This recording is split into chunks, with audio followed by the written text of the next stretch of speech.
At last. At last. Finally did this one. And even minus 40. I started off with minus 101. The first, this is done in 2 days. I started grinding Tempestissimo 2 days ago. And yesterday I stopped because I had something to do. And then today I grinded again. And I'm done. I did it. And it's within minus 40, which was my goal. Because, it has 1540 notes. And if you get down, you get 14 something.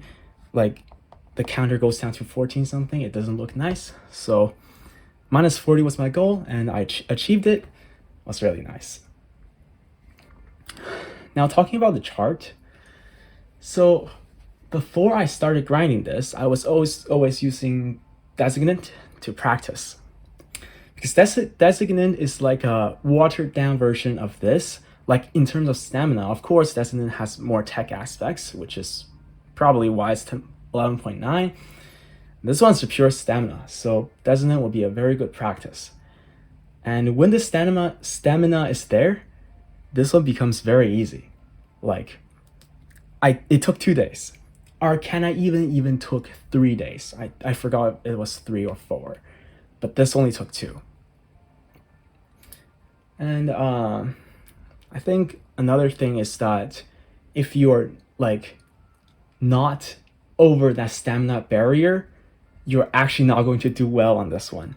But when you're over that barrier, it all of a sudden becomes very easy because there's barely any tech in this chart, which is why I like this one. This chart actually brought me lots of joy. I liked it when I grinded it, and now I still like it. When 3.0 just dropped 5 years ago, no, it was 4.5 years ago, I played it, and holy, it was actually disastrous. I hated the chart. I grinded up scores and I lost potential. Well, I don't take potential that seriously anymore, but back in my day, 4.5 years ago, I really needed that potential. I was at 11 point something. So I grinded this and it dropped my potential, and I was I'm so done with this chart. What is this piece of trash? And now looking back, oh, I was stupid. This chart is indeed very good after you overcome the stamina barrier, which kind of brings the point that Nitro was making on his Twitter post, saying that writing lots of 16th alternates for DAAT.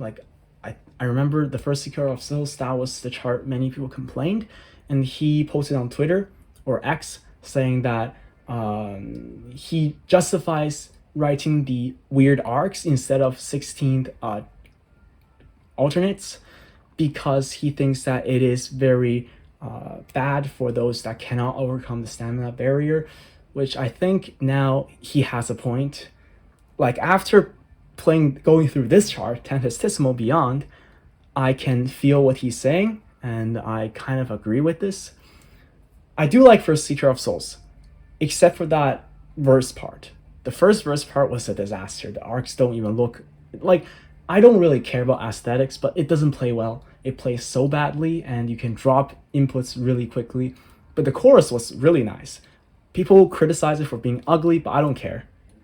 People criticize it for being very hard to hit, very easy to drop input because the judgment is very strict. I don't care.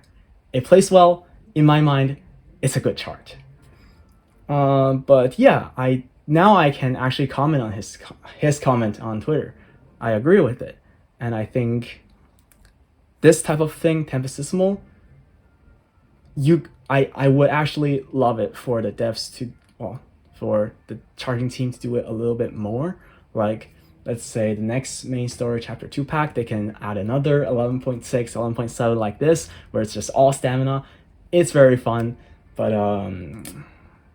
also at the same time, we have to consider for those that cannot overcome the barrier, the stamina barrier. Anyways, this chart, I don't think there's much controversy. But that was just my personal thought. I know it's a long commentary, but yeah, that's pretty much all for this video. It wraps up, and we'll see you next time. Leave a thumbs up if you enjoyed, and see you next time. Bye bye.